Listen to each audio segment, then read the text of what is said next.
Hey guys, archaeologists have unearthed some very strange things in an ancient Hindu temple called Srasrang in Cambodia, and this is groundbreaking because it changes everything we know about ancient statues and temples.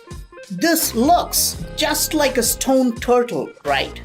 But when they tapped on this, its shell began cracking on the top, and the crack developed into a nice little rectangle. I got the footage of how archaeologists slowly inserted a sharp blade into the crack and then started to move the blade all around the crack and made the crack bigger. And then they opened the stone statue like a container. Inside is a large rectangular hole which had a strange gel-like substance, almost like wet silica gel. You can see how archaeologists are taking a small sample out of it and are trying to figure out what it is. What is this gel, and why has this been safely placed into this stone container, and why was it buried in the temple premises? Experts confirm that this is at least 1,000 years old, but it could be much older. This is an amazing discovery, right? But archaeologists have found something even more strange. They found another stone turtle, which was also buried in dirt. And they were able to open that also. It had a triangle-shaped lid on its shell. And what they found inside is shocking. They found neatly polished crystal quartz stones. Multiple news sources confirmed this, and they found hundreds of neatly polished crystal quartz stones buried on site. I mean, look, this is the original footage from the excavation site. The crystals fill up 2 plastic bags, and this is how they look after lying in the dirt and marsh for 1,000 years. Imagine how fresh they would have looked when they were cut back then. As soon as these were found, locals started to come in and pray in large numbers because they felt a strange energy radiating from them. Cambodians are very spiritual people, and they performed all sorts of rituals on these artifacts and crystals. But is this just spiritual energy radiating from them? Or is there science behind all this? I mean, why did ancient builders cut hundreds of crystal quartz stones, polish them, and safeguard them? Today, we use the same material in semiconductors for transistors, integrated circuits. The first radio communication devices we used were made purely using crystal quartz. Is it possible that the ancient builders were using some type of a radio communication device? But inside the turtle container, they also found something even more strange. They found thin bronze wires.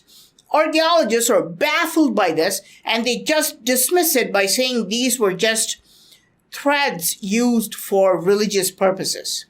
No Hindu or Buddhist ritual ever uses bronze threads. This is unheard of. These are bronze wires, and ancient builders were using it for some other reason. Bronze is not a metal, it is an alloy made of multiple metals like copper and tin, and ancient builders made them into thin wires. What else could possibly be the use of these bronze wires other than some type of electric or electronic purpose? Today, we use bronze wires. You can go to a store and get phosphor bronze wires and use it for switches, relays, all type of electric and electronic instruments, okay? Is it just a coincidence that they found crystal quartz and bronze wires side by side? Look at the crystal radio sets we used some decades ago. These were simple devices made with wires and crystal quartz. I mean, the only thing missing is an antenna, and they could make a crystal radio device with these items and start receiving signals.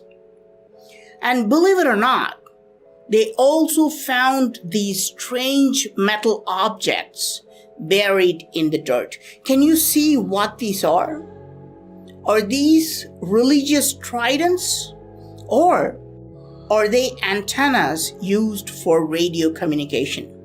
When archaeologists cleaned the dirt off, they could not believe their eyes because these are very high quality metal objects which show almost no deterioration. In spite of being buried for such a long time, they had no trace of rust or decay. Is it possible that these high quality metal rods with 3 prongs sticking into the air were used as antennas in ancient times? I mean, what are the chances that crystal quartz, bronze wires, and pronged metal rods are all found in the same place, just as a coincidence? We could completely build a crystal radio set with these 3 items and start receiving signals. All we need to do is to tune into a desired frequency. What frequency would that be? Archaeologists thought they had finished unearthing all these buried artifacts, but they accidentally found a small bump in the dirt right next to all these artifacts. They started to excavate this carefully, and they found a giant stone statue. Can you guess what this is?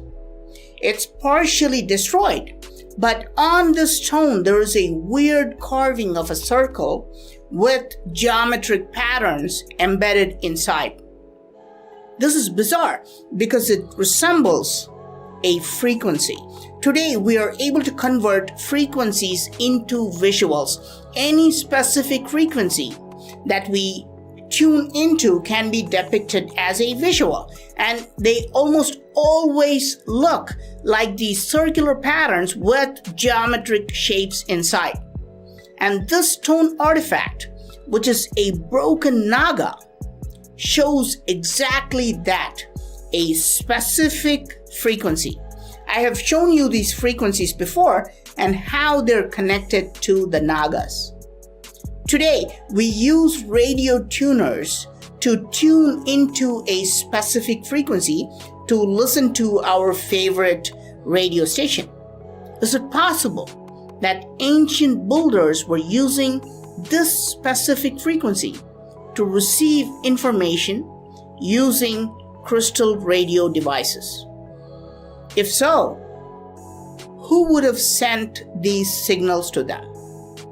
Since 2007, scientists have recorded about 85 instances of strange radio signals coming from deep space. The signals are called fast radio bursts, or FRBs. Scientists are puzzled because each signal is unique. It never repeats itself, which indicates that these signals could be coming from an advanced, intelligent source. Is it possible that the ancient builders were communicating with otherworldly beings using crystal radio sets?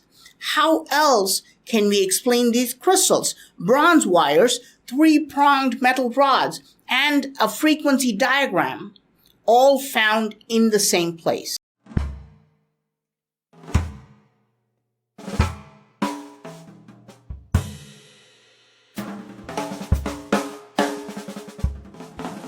Nhóm chịឈ្មោះអូវ៉ាន់ឌីនជាសប្តាហ៍ថ្ងៃជាសាស្ត្រាចារ្យនៅវិទ្យាស្ថានជាតិអប់រំ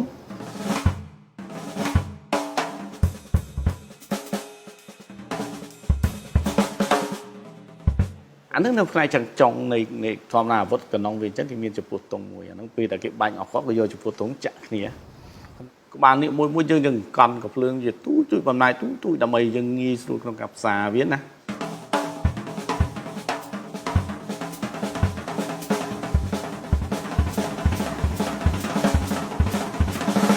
ឧមាថានៅភូមិហ្នឹងមានកំភ្លើងច្រើនដែលគេឲ្យប្រជាជនស្ម័គ្រចិត្តដូរនឹងការអភិវឌ្ឍបែបអណ្ដូងទឹកនិងដីកសិកម្មដើម្បីដោះដូរកុំឲ្យប្រជាជនប្រើប្រាស់កំភ្លើងតទៀតចង់និយាយអញ្ចឹងណា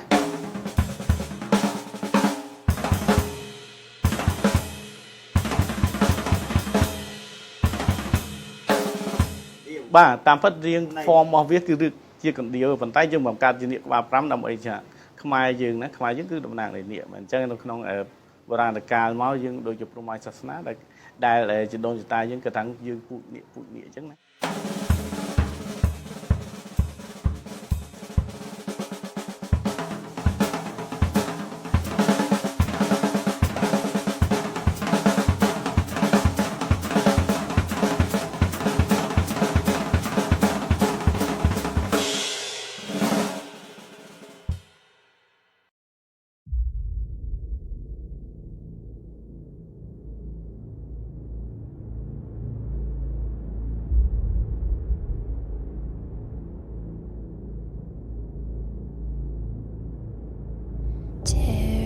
Down the bridges, drain all the rivers, burn down the town hall.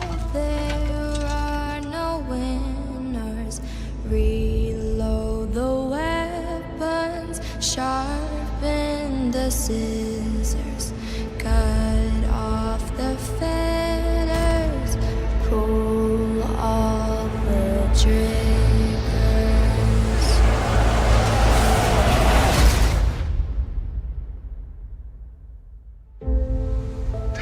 Story. Make every Greek know what happened here. You'll have a grand tale to tell.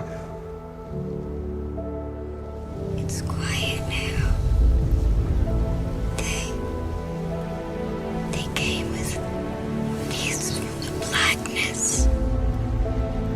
with their claws and fangs. They grabbed them. Everyone screaming, but me. Let's go out.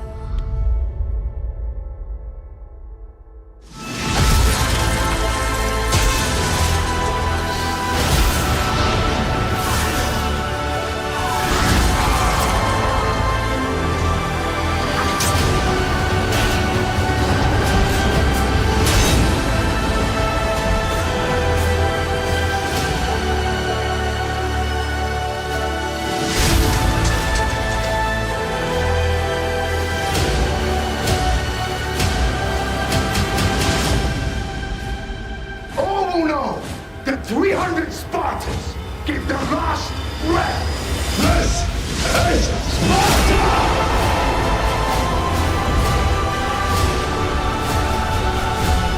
For God's sake!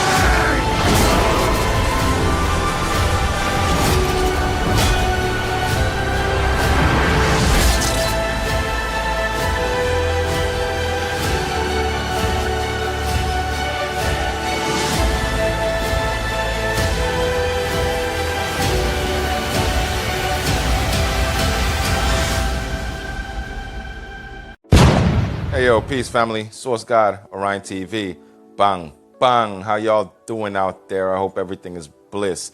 Yeah family, what we're going to talk about today in today's video session is alternative energy sources dating back to ancient Tartaria, ancient Kemet, and ancient Kush. Devices like the Djed that you're looking at right there, Yosemite family, and the Ankh, and another one they call the West Scepter or the Wes Scepter. Yosemite family. And also here you see the Baghdad battery. Yosemite, this is a battery that if you put grape juice or vinegar in it, it makes electricity. And it's an ancient battery family that was used to run light bulbs and things of that nature, even though Romans try to claim that the Egyptians used it only for gold plating. You know what I mean? They don't want to admit that we had electricity. When they finally admit that we have electricity, they try to say we used it for gold plating, which is just foolishness. We did not gold plate anything. We had gold by the tons. You see me? And here you go. You're seeing the example of a light bulb shaped like the lotus flower with the serpent coil inside of it, the illuminating serpent, the light. Seeing? Because they're trying to tell us that we worship devils and all these false gods when everything was actually just about energy. You see me? I said positive and negative flow of current. You see me? Now here's the light bulb remade in a lab. The same light bulb being powered by the Baghdad batteries, family. It's incredible and amazing, the ancient technology. You see me? I said, and like I'm telling you guys, family, everything is coming full circle. There you go. There's the illuminating serpent right there. There's your Kundalini light. You see me? It's all science, family. But they want to twist it into some type of religious foolishness. All right. And there you have the black scarab, right? He's the one that pushes the sun, the energetic God. Seeing the plasma being. Now, this is the Ankh family, the arc generator. When the current form and connect, the circuit links up, it forms that what you see, the electric arc. It makes the Ankh. You see it? The positive and negative flow, male and female, the life giver, electricity family, magnetism and all that. You see me? The stuff we talk about in the council, that new earth business, yeah? And you see all the gods of life, they carry the Ankh. It's the resurrector, the life giver, the spark family. You see me? Yeah, man. And the Jed family, the Jed staff is where you get the whole Jedi thing from, the lightsaber. Jedi, the Jed. See it? Right there, family. There you go. Tell me that is not a lightsaber. Come on, family. There's no question. That's what it is. You see me? I said that's where they get it from. And that's what these devices were used for. You see me? I said, family, they were power generators, plasma generators. And our ancient ancestors tapped into these forces. They knew how to use them, family, in balance and in accordance with nature, fam. Yeah, man. So we can't listen to Rome. You see, master family, once you take these devices, family, and you combine them like you take the Djed staff, the West Scepter, right, and the Ankh, and you put them together, family, it forms a super energy conductor. This is how they would levitate giant rocks and stuff like that. They would use it like a laser and cut like rocks, everything, family. The technology is incredible. And here you have, family, here's the arc light. That's what forms when you use a Ankh, a West, and a Djed together, fam. Pure plasma energy, controlled and focused. This is fam. Yeah, man, do not let them fool you, family, or tell you anything. This is new earth, and the knowledge has come full circle. Y'all stay up and stay blissed. Let's go. Source God. Breaking down the scriptures, I'm deciphering the hieroglyphs. Not worry about the world, man, I'm waiting on the mothership. Mystic is an alien, they say I'm on some other shit. Saving all day, but you never get the benefits.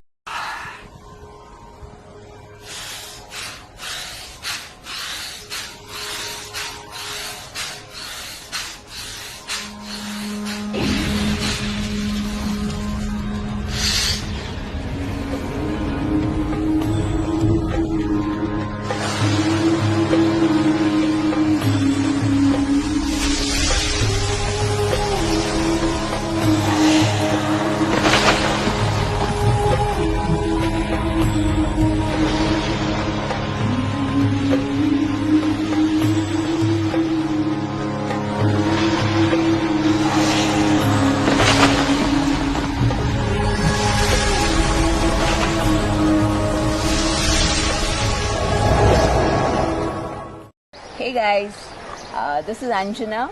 Elatom calls me Angel, and I love connecting the right people and spread the awareness regarding health.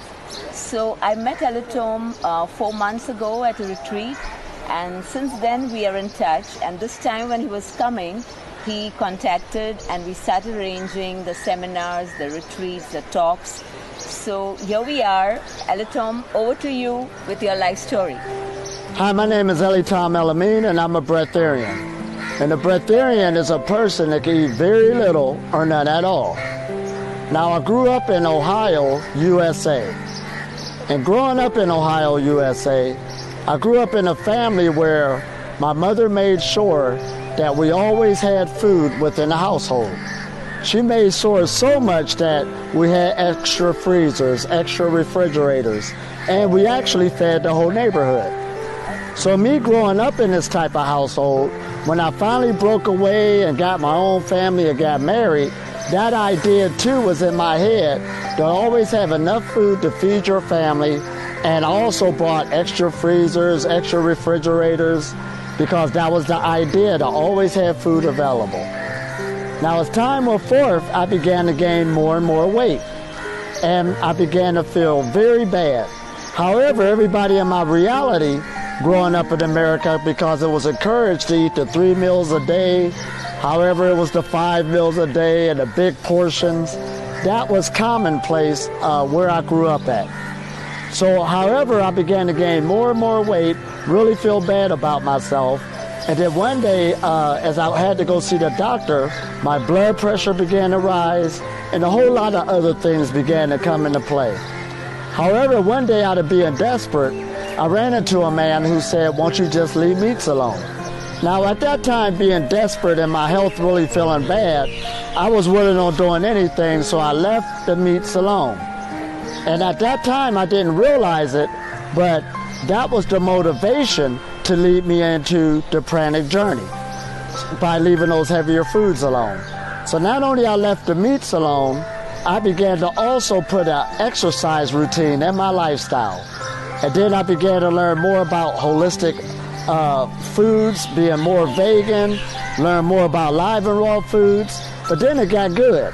I started learning more about fasting. I started fasting once a week, and it started out for religious purposes. But as time went on, I started to learn about meditation. Now, learning about meditation, that gave me the knowledge to learn about the energy channels within the body. Now, there was a time I didn't know they existed or not, but as I went into the practice and began to focus on those different energy channels, I began to get a boost of energy. It began to better my health, give me more energy, and I didn't know it at the time, but I was already on the pranic journey, because the pranic journey is a holistic health message. So as time went on, I went more into 80% live and raw foods. My meditation, I really stayed with it, and I was so proud of what I did with my health. I got rid of all of that weight. I went from 180 pounds to 160 pounds, and I really felt good about myself. Then one day a young lady said to me, "There's people who can live without eating." And I said, "What?" So I began to go check that information. Now, 19 years ago, because I've been on this path 19 years, they really didn't have that much information like today. But anyway, I did the best I can. I tried to find the most information I can. And what I found that there was a 21-day process at the time that was in circulation. However, I didn't have enough money to take 21 days off of work. I just got married, just bought a house. So what gave me my confidence that I could pull this off, since I didn't have enough money to go out of the country for 21 days, is that the improvements I've already made on my health. I was already living a life of 80% live and raw. I was already in the fasting once a week. I was already meditating constantly, and I was already exercising. So I seen all of these health improvements. Now again, I didn't notice it was the pranic journey already. That's why I teach people on this type of level of, first you gotta learn how to eat. First you gotta put exercise into your life, fasting and so forth, and meditation, because that's the foundation of living on prana. So anyway, when I found out about it, and I started to study as much as I can, I went into food freedom. Now, what I learned was the physical body was easy to get into a food-free state. But the problem was the accumulated habits that I've done throughout the years of eating. And food is all around you. And my son just did a real good research on food and its association with drug addiction. Your body does give off reward centers of oxytocin, dopamine. And when you're dealing with foods that you love and you've created this habit, this is what the human being is up against. So anyway, I went on to the pranic levels, and there's many different levels and degrees. So I learned how to eat once a day. I learned how to eat every 3 days. So I understood that as I kept learning more and more and more about being on this path, because keep in mind, you cannot really tell an experience. You have to go through the experience to learn about it. So as I was going through this experience, this is what makes me such a good, credible teacher today, is because I took myself to engage this experience. So being with my son as he was growing up, I decided to eat once every other weekend to maintain our relationship, because that's my son that I've created. But also, I've already broke the rules of what they said that was normal on how you should eat and how much calories you need and so forth. Now, a lot of people mistake this for binge eating, but this is not binge eating at all. Because keep in mind, I said meditation is the foundation, and I've been meditating for years. In other words, I've been meditating so much that actually living on prana is a walking meditation. I'm meditating right now. I'm meditating every day. Because the more you can hold the light into your body, hold that frequency, that vibration, you don't need to keep jumping back to physical foods. So that's the person's problem. You got to get used to this new vibration. So anyway, as I've been on this path, I've gotten stronger and stronger to where as my son got grown, I didn't need to eat every other weekend right now. So right now, I don't eat no food at all, and I don't do liquids also, because that's just another frequency or vibration. And the reason being is because this experience that I'm having is an exploration of consciousness. I already know what it feels like to eat. You understand? So therefore, to explore this consciousness, most people just look at it as being in their head. But your consciousness is your physical body. I am what I think. So therefore, I have robust health. Health is the thing that you know that you have accumulated more prana. There is no in between. And then your external environment. This is my imagination that I'm living in. So when I tell people that I'm living a life, living in heaven, I'm living a life with no problems, there's no blockages, because I've let the lower vibration of light alone. That's what food is. It's a lower vibration of light. But there's what you call UV light.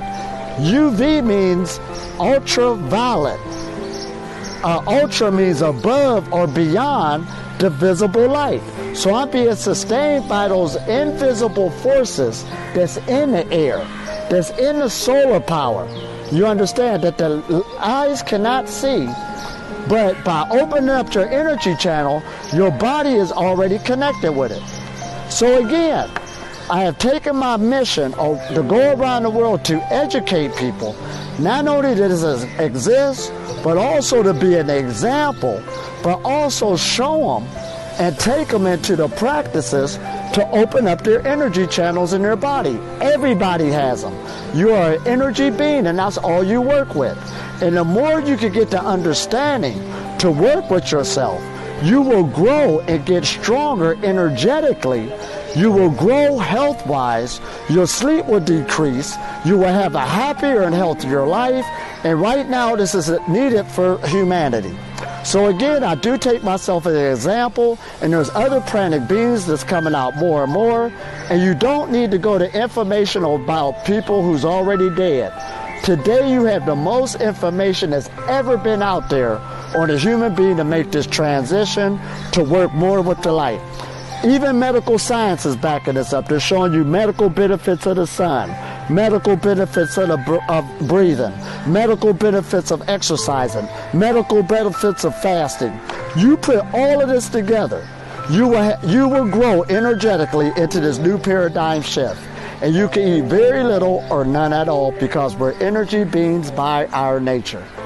Now, I hope I told a lot. And like again, being on this path is the best life I ever lived. Some people say, do I get the temptation to eat food?